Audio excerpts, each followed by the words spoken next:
Hola, soy Pablo Capecio, doy el curso de reparación de PC para educación no formal y en este video grabado de este PowerPoint vamos a hablar un poquito de los diferentes tipos de gabinetes y sus ventajas y desventajas.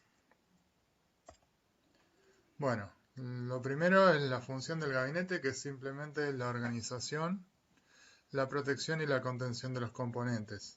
No tiene una función tenga que ver, que impacte directamente sobre el rendimiento del equipo, sino que simplemente es un contenedor de los componentes del equipo. Hay una pequeña salvedad a este dato, que es que, bueno, que a veces algunos gabinetes, si no están, si no tienen buena ventilación o no son lo suficientemente grandes, bueno, pueden provocar al mayor recalentamiento y por ende, bueno, sí afectar no al rendimiento en este caso de los componentes, sino a que los componentes se deterioren o puedan sufrir daños consecuencia de justamente del recalentamiento. Acá tenemos algunos tipos de gabinetes. Tenemos en este caso un gabinete de línea clásica, que en este caso en la parte baja pueden ver que tiene este hueco que es para poner la fuente de alimentación. O sea, los gabinetes hoy en día tienen dos tipos, los que van con la fuente en la parte superior y los que van con la fuente en la parte inferior. Cuando hablo de fuente, para los que no están muy empapados del tema, es la fuente de alimentación la que brinda la energía eléctrica para su funcionamiento.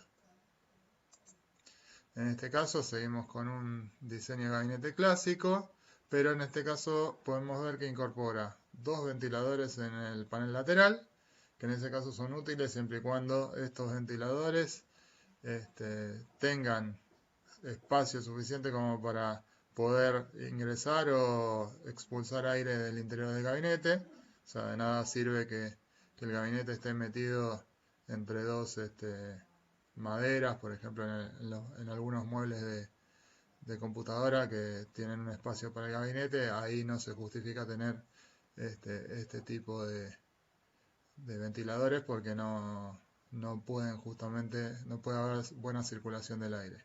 Y en este caso, en la parte frontal, vemos lo que se conoce como un display LCD con algunas informaciones de las cuales, bueno, tiene un reloj que no es demasiado importante, pero sí podría llegar a ser un sensor de temperatura, pero para que funcione correctamente y sea un dato importante, debería estar bien conectado el sensor, el que va conectado en la parte interior del equipo, en algún caso sobre el procesador.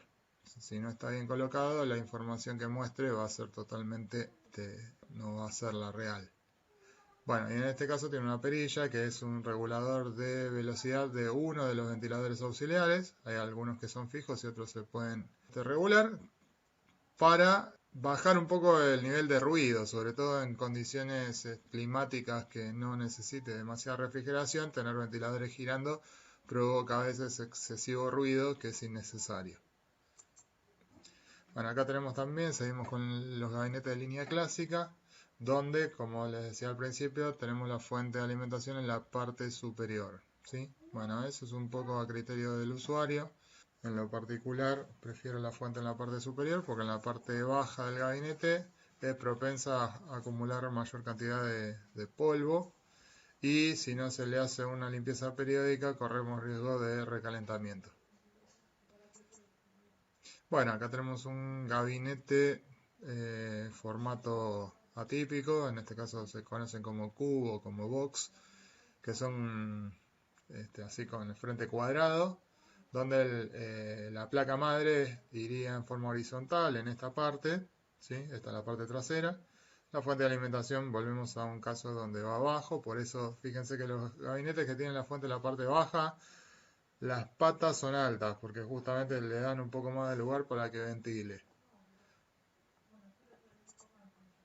Bueno, acá tenemos ya un diseño un poco más futurista, o sea, esto es una cuestión de gustos, donde incorpora ya la parte del panel acrílico que permite ver el interior del equipo Y en este caso, bueno, la función es justamente para ver algo con luces, lo que se conoce hoy como modding, ¿sí? Es el tuneo de los equipos para mostrar lo lindo que quedan. Esto no genera todas las lucecitas de colores, tampoco tienen un impacto en el rendimiento del equipo. Podemos hacer un equipo totalmente discreto que ande con la misma potencia que un equipo con todas las luces de colores que le queramos poner. Pero bueno, eso es cuestión de gustos. Y acá tenemos un diseño un poco más clásico, pero con lo que se conoce como RGB, que son las luces de colores en toda la gama de colores, y el panel acrílico justamente para poder ver el interior.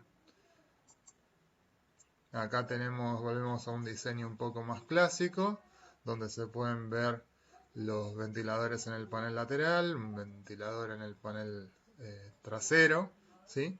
Lo cual hace que en este caso este tipo de gabinetes tenga una muy buena ventilación y facilita que el equipo no recaliente, sobre todo en condiciones de temperaturas ambiente elevadas, ¿sí? Acá ya entramos en los gabinetes de la línea pequeña. Esto es un gabinete que se conoce como Slim, ¿sí? Que son gabinetes de dimensiones inferiores, pero en lo particular, vuelvo a dar mi opinión a todo esto, no es palabra que lo que estoy diciendo es así. Acá tenemos más desventajas que ventajas. Primero, como hablábamos al principio, que el tamaño hace que, en este caso, ser todo más reducido, no haya demasiada ventilación interna. O sea, está todo más junto, hay menos espacio, por ende, bueno, el aire es menor. Y hay piezas en este caso, o sea, componentes, como por ejemplo la fuente de alimentación, que en este caso está en esta parte, ahí abajo, se puede ver la rejilla de el cuadrado gris es la fuente de alimentación, que acá salen los cables, que no es de tamaño estándar, o sea, es más reducido. Y en el caso de que tengamos algún problema con la fuente, son un poco más difíciles de conseguir. En una casa de informática de barrio, a veces no cuentan con estos repuestos y bueno, si tenemos que reparar una computadora que tiene un problema en la fuente, algo que no es demasiado difícil que suceda, muy a menudo pasan estas cosas, esta fuente no se consigue. Es compatible con una fuente más grande, por supuesto, pero el problema va a ser que no la vamos a poder colocar dentro del gabinete. Y otra de las cosas es que algunas plaquetas de expansión que se colocan en la parte de acá de las ranuras de la placa no se pueden colocar porque son más anchas, o sea, tienen un ancho mayor y en este tipo de gabinetes no entra, ¿sí? En un gabinete estándar. Bueno, y acá tenemos un gabinete que se conoce como Mini ITX, que es más chiquitito que el que vimos en la diapositiva anterior. Y también, bueno, acá ven la fuente de alimentación, tiene un diseño que no es compatible con un gabinete grande, pero las fuentes de los gabinetes grandes son aplicables a cualquier gabinete. En este caso, esta fuente para este gabinete tiene un diseño particular que si no conseguimos una fuente exactamente igual no la vamos a poder colocar. Por último, acá tenemos los distintos tamaños de placa madre para tener la referencia de qué gabinete elegir en el caso de cada uno de ellos.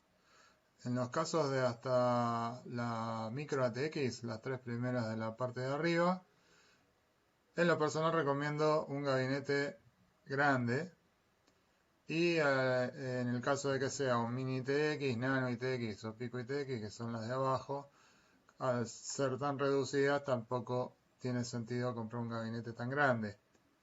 Con uno de los gabinetes Slim o los mini ITX que están desarrollados para ese tipo de equipos que son de rendimiento reducido y también no generan tanto calor, no habría ningún inconveniente para usar un gabinete chico.